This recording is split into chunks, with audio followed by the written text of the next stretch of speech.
আপনার শরীরে কোন কোন রোগের উপশম হিসাবে আপনি কি কি খাবার খাবেন আজকের ভিডিওতে আমরা সেগুলোই জানব। হাই ব্লাড সুগার বা ডায়াবেটিসের জন্য বেস্ট খাবার হলো তেতো করলা। ফ্যাটি লিভার বা যকৃতের চর্বি রোগের জন্য বেস্ট খাবার হলো black coffee. High blood pressure বা উচ্চ রক্তচাপের জন্য বেস্ট খাবার হলো বিটরুট।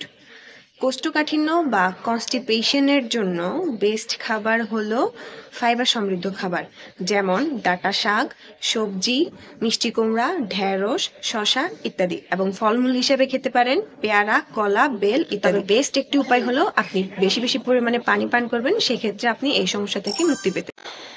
ডিহাইড্রেশন বা পানি শূন্যতার জন্য বেস্ট খাবার হলো তরমুজ। এছাড়া আপনি কমলা লেবু, দই, কলা, সবজি ইত্যাদি বেশি বেশি পরিমাণে খেতে পারেন। পিএমএস বা প্রিমেনস্ট্রুয়াল সিনড্রোমের ক্ষেত্রে আমাদের নারীদের শরীরে যে লক্ষণ দেখা দেয়, বিশেষ করে স্তন ব্যথা, ফোলা ভাব, মাথা ব্যথা, পেটে ব্যথা ইত্যাদির উপশম হিসেবে ভালো খাবার হিসেবে কাজ করবে মিষ্টি কুমড়ার বিচি। আপনার ঘুমের জন্য জরুরি হতে পারে বিভিন্ন ধরনের বাদাম, কিউই। এছাড়াও হাই কোলেস্টেরলের জন্য ভালো খাবার হচ্ছে ওটস, বিভিন্ন ধরনের সামুদ্রিক মাছ এবং বিভিন্ন ধরনের বীজ। মাসেল রিকভারির জন্য ভালো খাবার হলো প্রোটিন, কার্বোহাইড্রেট ইত্যাদি।